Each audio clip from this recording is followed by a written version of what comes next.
Halo anak-anak, kembali lagi bersama Ibu Alif. Nah, hari ini di pertemuan pertama, kita akan membahas materi mengenai hidrokarbon. Nah, sebelum kita lanjut ke materi, kita baca dulu yuk quotes dari Adam Sandler. Nah, kimia dapat menjadi sesuatu yang baik dan buruk. Kimia menjadi baik jika kamu menyukainya, dan kimia menjadi buruk jika kamu menolaknya. Maka, agar kimia menjadi baik bagimu, kamu harus menyukainya terlebih dahulu. Lanjut ya, kita harus tetap semangat walaupun keadaan seperti ini, kita belajar di rumah masing-masing. Tetap harus semangat untuk mengejar cita-cita. Nah, pada hari ini kita akan mempelajari pengantar hidrokarbon dan alkana. Jadi mulai sekarang fokus ke pembelajaran kimia dulu ya. Nah, selanjutnya, waduh, ada gambar makanan di sebelah kanan. Ada roti, sate, jagung bakar, dan pisang bakar. Apa hubungannya ya, Bu? Nah, ternyata pada beberapa senyawa organik, jadi di sebelah itu adalah beberapa contoh senyawa organik. Senyawa organik itu berasal dari makhluk hidup, tumbuhan, ataupun hewan. Itu ya. Nah, apabila senyawa-senyawa organik itu dibakar, maka akan timbul bagian hitam, seperti yang dilihat di gambar. Nah, ternyata bagian hitam tersebut adalah jelaga hitam yang berasal dari senyawa karbon.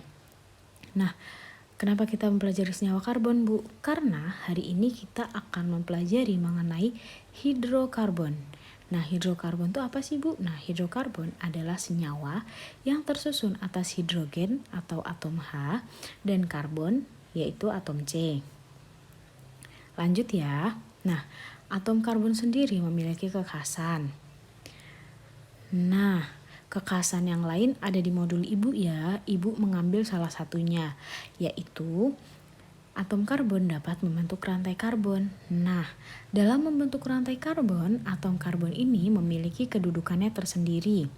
Yang pertama, jika atom karbon berikatan dengan satu atom C lainnya, maka atom C itu menduduki posisi primer.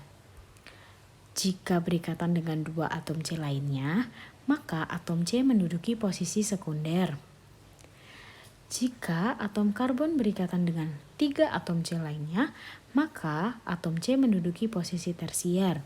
Dan yang terakhir, jika atom C berikatan dengan 4 atom C lainnya, maka atom C menduduki posisi kuartener.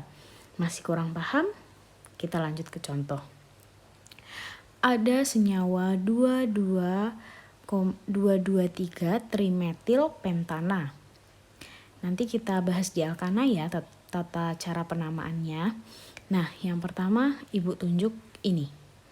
Kira-kira posisinya apa ya? Karena dia mengikat satu, maka posisinya adalah primer. Lanjut, ini karena dia mengikat dua, maka posisinya adalah sekunder. Lanjut lagi. Nah, karena dia mengikat 3, yaitu kanan, kiri, dan atas, maka disebutnya atom C tersier. Dan yang terakhir, jika dia mengikat 4, yaitu kanan, kiri, atas, dan bawah, maka dia adalah atom C kuartener. Lanjut ya. Nah, selanjutnya ada klasifikasi hidrokarbon. Jadi sebelum masuk ke bagian selanjutnya, kita mengklasifikasikan dulu. Jadi yang pertama ada alifatik.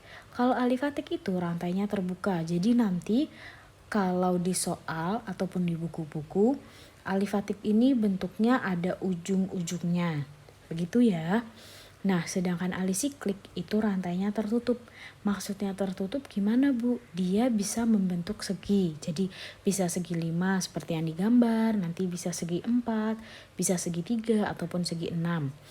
Nah, selanjutnya ada aromatik. Aromatik itu adalah hidrokarbon dengan rantai tertutup yang memiliki ikatan rangkap selang-seling. Seperti pada gambar bisa dilihat ada ikatan rangkap, ada yang tunggal, rangkap, tunggal gitu ya. Nah, selanjutnya ada alifatik atau alisiklik jenuh. Jadi, yang jenuh ini berarti dia memiliki ikatan tunggal. Jadi, dia hanya memiliki ikatan dengan rantai tunggal. Jadi, hanya satu strip seperti pada gambar. Nah, Sedangkan alifatik atau alisiklik tak jenuh itu mengandung rantai rangkap 2 atau rangkap 3. Seperti pada gambar C dan C ada strip 2 gitu, itu rangkap ya. Nah yang di segitiga juga bagian bawahnya itu ada garis lagi, itu artinya rangkap 2. Lanjut ke alkana. Jadi perlu diingat rumus umum alkana adalah CnH2n plus 2, di mana N itu nanti menunjukkan jumlah atom C-nya. Oke, nah misalnya butana. Jadi nanti untuk homolog alkana di slide selanjutnya, ini hanya contoh butana. Butana itu adalah alkana yang memiliki 4 atom C di dalamnya.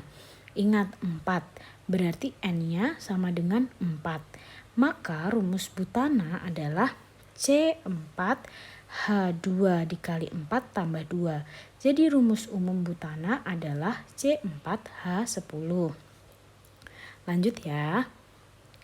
Nah, ada homolog alkana seperti yang Ibu bilang. Ini tidak perlu dihafalkan, hanya perlu dipahami. Yang pertama ada metana. Metana itu C-nya 1, jadi CH4, etana C-nya 2, propana C-nya 3, butana C-nya 4, pentana C-nya 5, heksana C-nya 6, heptana C-nya 7, oktana C-nya 8, nonana 9, dekana 10. Ini sembari latihan akan teringat sendiri kok. Tenang saja. Lanjut ya. Nah, ada penamaan alkana dengan tata nama IUPAC. Oke, yang pertama caranya adalah kita tentukan dulu rantai utamanya. Jadi nanti kalau misalnya ada suatu senyawa alkana, kita hitung tuh. Nah, kalau dia rantainya paling panjang itu adalah rantai utama. Setelah itu, setelah dihitung diberi nomor. Nah, nomor itu untuk apa, Bu? Nomor itu berfungsi untuk melihat, oh, cabangnya di mana. Nah, ketika ada cabang itu harus diberi nomor yang paling terkecil. Lalu penulisan namanya nanti diawali dengan nomor cabangnya, di strip nama cabangnya, lalu nama rantai utamanya. Dan yang terakhir, gugus alkil dengan jumlah atom C lebih banyak diberi nomor yang lebih kecil. Nah, untuk contoh yang kelima ini bisa dilihat di modul Ibu ya. Nah, kita lanjut ke gugus alkil. Jadi, tadi kan Ibu bilang ada cabang. Nah, cabang itu namanya alkil. Nah, ini adalah contoh-contoh dari gugus alkil. Ada metil, etil, propil, isopropil, butil, isobutil, S-butil, dan T-butil. Dicek dulu metil, etil, propil, isopropil. Nah, ini sembari kita berjalan juga akan lebih paham. Ibu langsung ke contoh saja ya. Nah, ada senyawa ini yang panjang sekali. Nah, yang Ibu beri warna jingga itu adalah rantai utamanya. Kok rantai utama, Bu? Nah, kalau dihitung yang terpanjang adalah si yang Ibu beri warna oranye, karena dia memiliki 8 atom karbon. Nah, 8 atom karbon seperti homolog alkana di awal, kalau 8 namanya oktana, berarti ini rantai utamanya adalah oktana. Nah,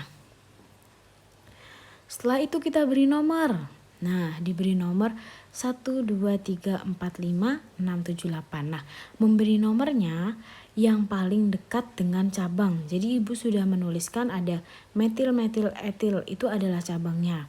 Kalau misal kita menghitungnya dari sebelah kanan, maka cabangnya akan berada di nomor 4. Sedangkan kalau dari bawah, cabangnya berada di nomor 3. Berarti kita melakukan penomorannya dari bawah, karena si cabang akan mendapatkan nomor yang paling kecil, yaitu 3. Lanjut, nah, Ibu beri hijau-hijau biar lebih terlihat. Nah, seperti yang Ibu bilang tadi, cabang yang berwarna hijau terdiri atas metil dan etil. Ini sudah Ibu tuliskan di tabel slide sebelumnya. Jadi nanti dilihat lagi ya jenis-jenis alkil, metil, etil, propil gitu ya. Nah, yang sekarang ada di senyawa ini adalah metil dan etil. Nah, karena cabang metil ada 2, yaitu di nomor 3 dan 4, maka ditambahkan dengan di. Jadi, sesuai dengan penamaan yang sudah diajarkan di kelas 10, kalau di itu berarti artinya 2, tri 3. Nah, karena di sini ada 2 metil, maka kita menggunakan di. Nah, maka penulisannya nama senyawa tersebut adalah 3,4 dimetil.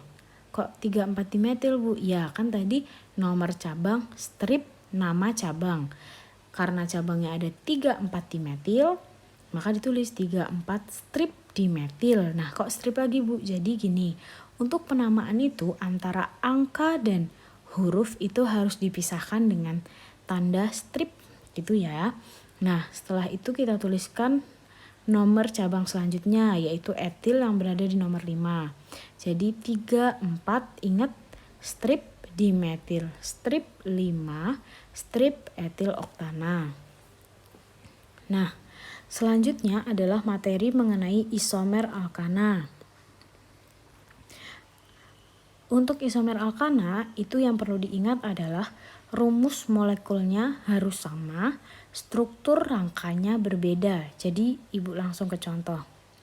Diingat-ingat, ini ada C-nya 5 dan hanya 10, oke? Salah satu isomernya adalah,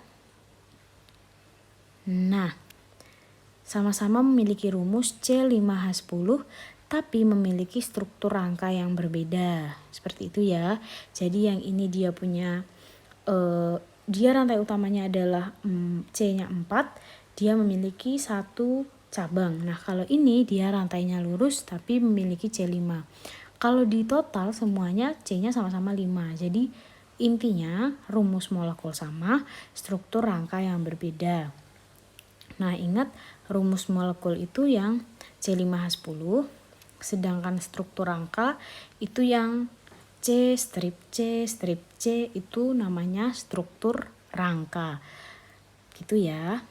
Nah, selanjutnya ada sumber alkana, yaitu bahan bakar fosil. Nah, bahan bakar fosil ini bisa berupa minyak bumi ataupun gas alam. Nah, apa sih kegunaan alkana? Kegunaan alkana itu sebagian besar sebagai komponen bahan bakar kendaraan bermotor, terus untuk gas LPG, seperti itu ya. Lebih lengkap ada di modul Ibu. Terima kasih, tetap semangat, jaga kesehatan, sampai jumpa minggu depan. Terima kasih.